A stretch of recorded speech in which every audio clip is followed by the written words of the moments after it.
Okay, so this is the functional version of my Slingshot stringer with the muscle that will not break no matter how heavy the band is or anything.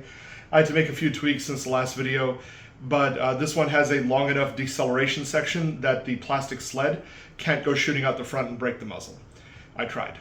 So, I'll take this apart in a minute, explain how it works. First, let's do some shooting and talk about what makes this one different than any other stringer or really almost any other blaster.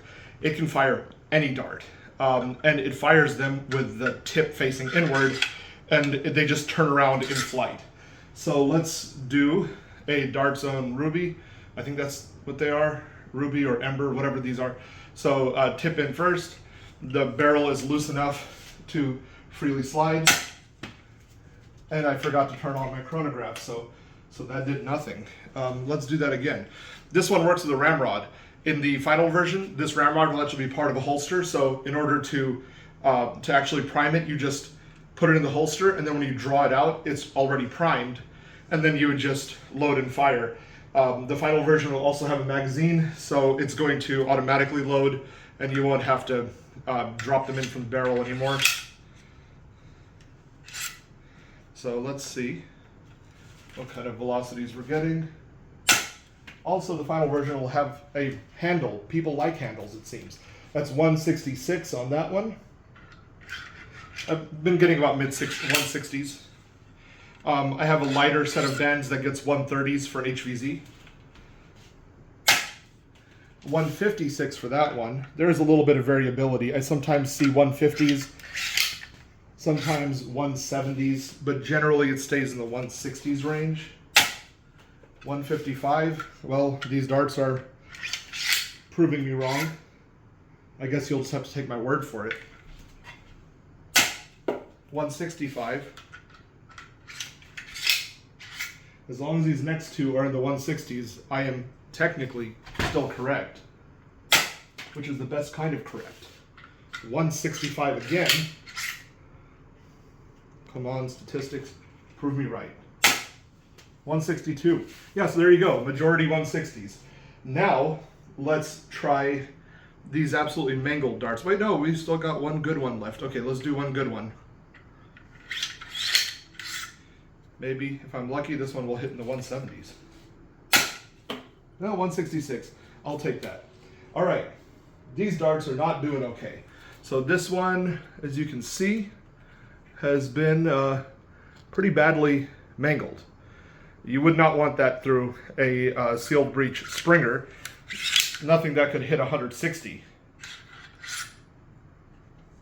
I actually need the ramrod to get it in there because it doesn't want to slide freely. 157. Compared to its springer velocity of 0. This one also split at the end right there, you can see. Let's see what this one does. Oh. Probably helped for me to find that properly. It's even more mangled now.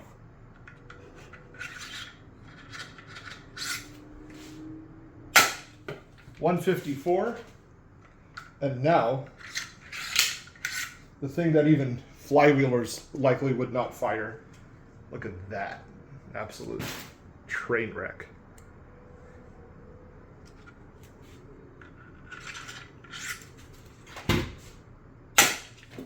$139.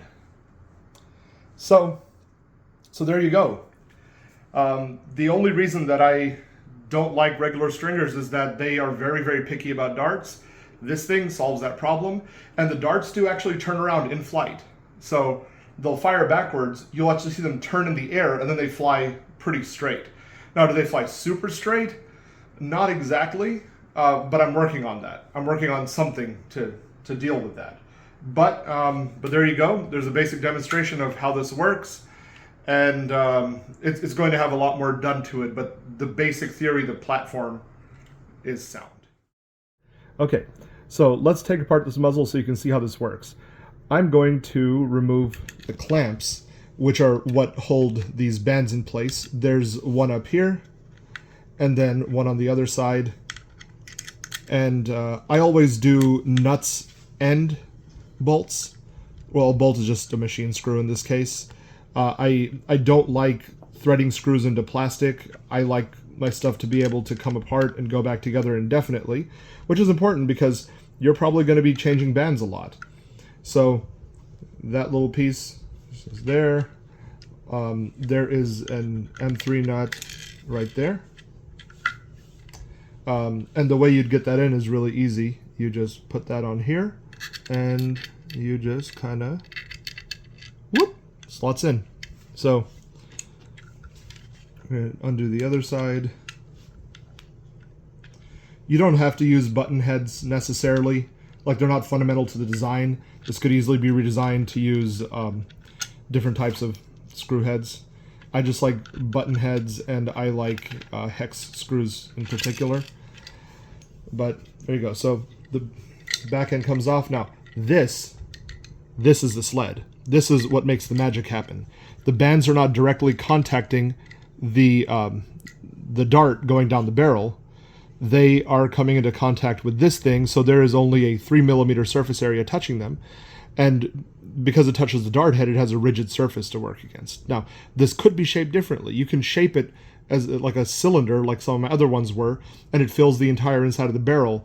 But I found that if you simply load the darts backward, you don't have to make it that big. And this is more lightweight. This weighs about 1 gram. And so collectively, the ammo itself plus the sled is about 2 grams, which is right around the weight that these 2040 bands are rated for. So stringing it is really simple. You just, loop the bands through here. I have some issues with the way a lot of stringers are set up. It's very annoying and requires dexterity to do every time, but these, you just kind of stick them in. These rails are really simple to stick them into. And this just goes here. And then they just go right into these slots very easily. And you just kind of stretch them out and they fit. And then from this end, you just grab that end and that end. And that one's tight. Then you grab this end and this end. Come on. Okay. So obviously, this is not the most effective demonstration. It's a good thing y'all aren't buying this because this commercial would suck. I do encourage you to buy this when it's done. I promise it will be a lot more refined than this. But there you go. Come on, do the thing. There. So these would ideally all be the same size, and you just grab them and pull them tight. And then there you go. Your brakes, your bands are on. So here's how this works. There's a little turnaround up here, and that's where it clamps, right? So this is where it holds secure. So the active length is only this little distance here from where it hits the turnarounds to this area. So this is being extended to 6 times its length, which, compare that to regular shock cord, like the kind you use for most stringers, that can extend to about double its length before diminishing returns. This goes to 6 times its length. That's what gets it the extra velocity. Yeah, when it hits the inside here, there is another set of turnarounds right there. And so if I'm holding this taut up here, when this tries to go forward, you see how the bands don't let it go forward? The bands start bending the opposite way, and they'll pull it back. And that's the braking system. That is what took me an entire year worth of broken blasters to figure out, is a way to do this without shattering extremely thin plastic that in some cases is literally only a few layers thick. But I've trimmed it down to what I feel is the most efficient, most lightweight possible design that's still robust.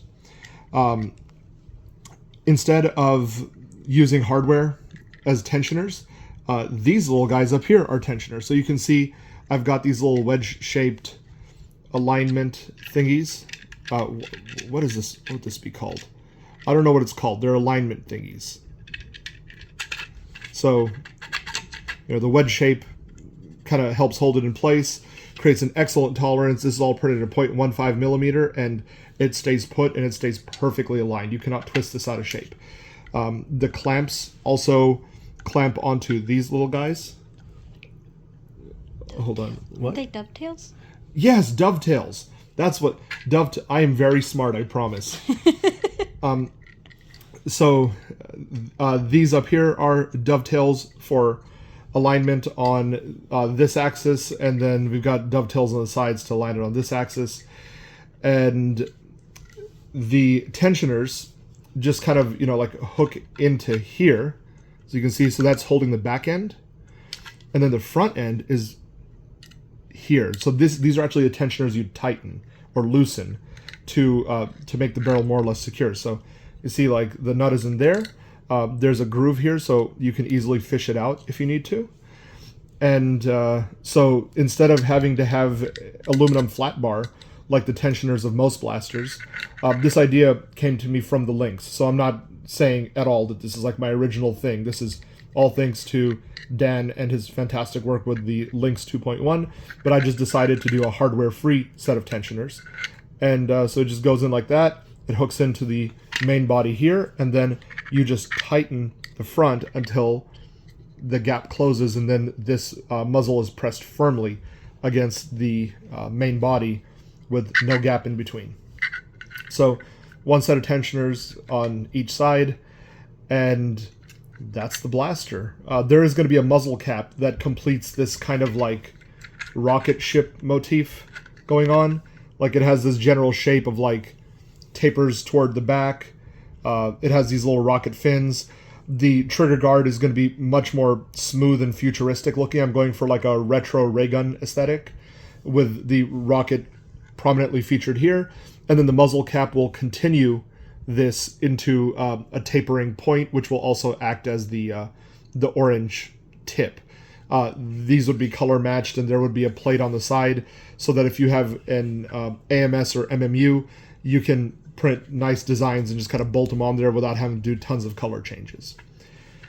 And then, of course, iron sights, grip, breech and magwell down here, and all kinds of other good stuff. I have some amazing plans for this. I actually have some really cool designs in the works that work on this foundation that cannot be done with any other mechanism besides this, or at least not easily. So stay tuned. Hope y'all enjoyed this little walkthrough, and I look forward to making a lot more of these.